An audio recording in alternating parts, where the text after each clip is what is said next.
Assalamualaikum warahmatullahi wabarakatuh. Perkenalkan, nama saya Hendro Gunawan. Saya adalah mahasiswa dari Universitas Baraja Jakarta. Kali ini saya akan membacakan sebuah presentasi tentang UAS, yaitu ujian akhir semester, yaitu mata kuliah cloud computing. Langsung saja. Sini ada pertanyaan atau soal ujian. Jelaskan yang pertama, yaitu jelaskan istilah di bawah ini, yaitu software as a service, utility computing, integrated network. Kemudian yang kedua, jelaskan dan gambarkan arsitektur network dari hybrid cloud computing. Kemudian yang ketiga, implementasi dari cloud computing. Di sini sebutkan 4 faktor yang berpengaruh dalam implementasi cloud computing tersebut. Kemudian yang keempat, sebutkan dan jelaskan 8 keuntungan dan 3 kerugian dari virtualisasi dan cloud computing. Dan yang kelima, kita disuruh mengupload video.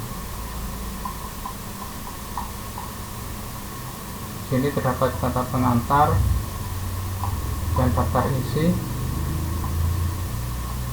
dan lembar jawaban. Pada bab 1 di sini cloud computing, istilah dari software as service atau SaaS dalam cloud computing adalah model yang penyediaan perangkat lunak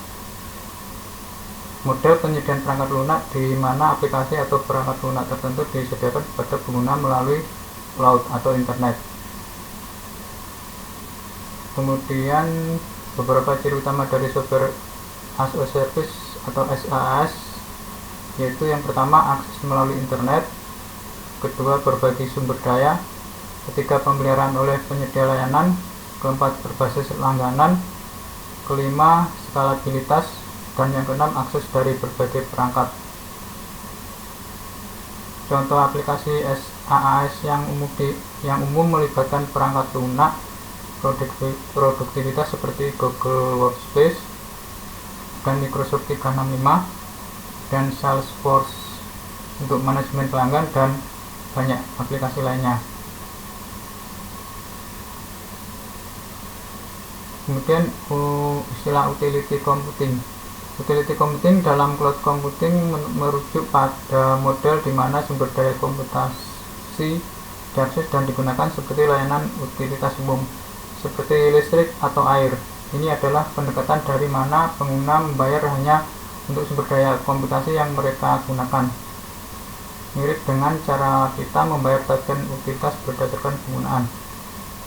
Di sini disebutkan ciri-ciri utama dari utilitas computing dalam cloud computing, yaitu yang pertama, penggunaan berbasis penggunaan atau pay as you go. Kedua, skalabilitas dinamis. Ketiga, akses terpusat ke sumber daya. Keempat, manajemen otomatis. Kelima, fleksibilitas lokasi. Keenam, pemisahan aplikasi dan infrastruktur.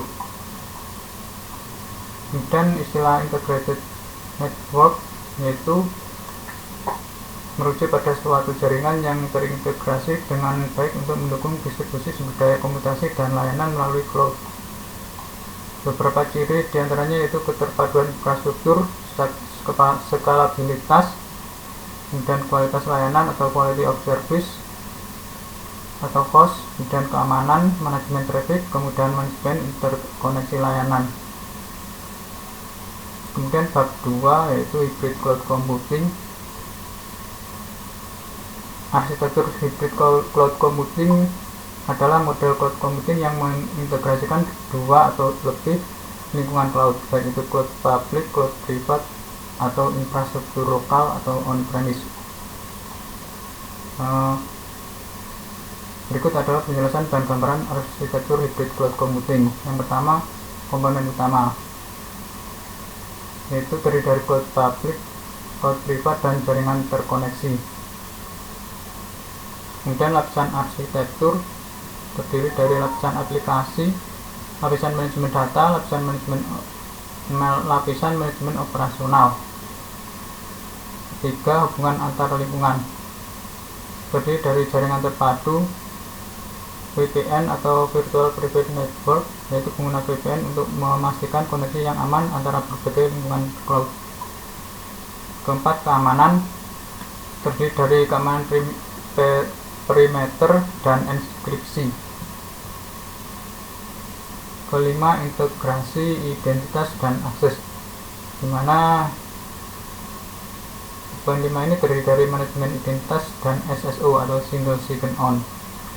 Implementasi SSO untuk kenyamanan dan keamanan pengguna. Di sini digambarkan arsitektur cloud computing seperti pada gambar 2.2 yaitu gambaran arsitektur hybrid cloud computing. Gambar di atas menunjukkan integrasi antara cloud computing atau AWS, cloud private atau on-premium, dan infrastruktur lokal. Aplikasi dapat ditempatkan di berbagai lingkungan sesuai dengan kebutuhan, dan VPN digunakan untuk memastikan koneksi aman di antara mereka. Data dapat bergerak secara bebas antar lingkungan, dan manajemen identitas dan keamanan terintegrasi di seluruh arsitektur. Arsitektur hybrid cloud menggabungkan infrastruktur private dan public cloud. Di sini definisi arsitektur hybrid cloud yaitu mengintegrasikan sumber daya dari cloud private, misalnya data center internal, dan cloud public seperti layanan cloud public seperti Azure, AWS, atau Google Cloud. Kemudian portabilitas beban kerja. Dan yang ketiga, otomatisasi, di mana hybrid cloud memungkinkan otomatisasi penyebaran beban kerja. Kemudian cloud implementasi, contoh implementasi, beberapa contohnya yaitu memperluas jaringan lokal menggunakan VPN, Express Router, dan Azure Automation, dan Azure R, dan menggunakan berbagai file Azure. Kemudian bab 3, implementasi cloud computing, terdiri dari keamanan atau security, yaitu salah satu perhatian utama dalam implementasi cloud computing. Kemudian ketersediaan dan kinerja atau availability dan performance. Ketersediaan kinerja sistem adalah faktor kunci dalam menilai keberhasilan implementasi cloud computing. Kemudian biaya atau cost. Biaya adalah pertimbangan utama dalam perencanaan dan implementasi cloud computing. Kemudian yang keempat yaitu kesesuaian atau compliance. Kesesuaian mengacu pada sejauh mana implementasi cloud mematuhi kebijakan, peraturan, dan persyaratan hukum yang berlaku. Kemudian yang keempat, virtualisasi dan cloud computing. Keuntungan virtualisasi dan cloud computing yaitu yang pertama, efisiensi penggunaan sumber daya. Kemudian skalabilitas, yang ketiga elastisitas, keempat peningkatan kinerja dan dukungan mobilitas, kelima reduksi biaya infrastruktur, keenam manajemen sumber daya yang efisien, ketujuh pemulihan bencana yang cepat, dan ke-8 fleksibilitas akses dari mana saja. Sedangkan kerugian virtualisasi dan cloud computing yaitu keamanan dan privasi. Keamanan dan privasi data menjadi perhatian utama karena data disimpan di lingkungan cloud yang mungkin bersifat multi-tenan, memerlukan tindakan keamanan yang ketat. Kemudian ketergantungan pada koneksi internet. Akses layanan cloud memerlukan koneksi internet yang stabil. Gangguan koneksi dapat mempengaruhi ketersediaan dan kinerja aplikasi. Dan yang ketiga ketidakpastian terkait lokasi data. Dan yang bab kelima yaitu penutup. Sini terdapat kesimpulan dan saran. Kesimpulan yaitu yang pertama, cloud computing adalah paradigma yang penting, di mana cloud computing telah menjadi landasan untuk transformasi digital di berbagai industri dan organisasi.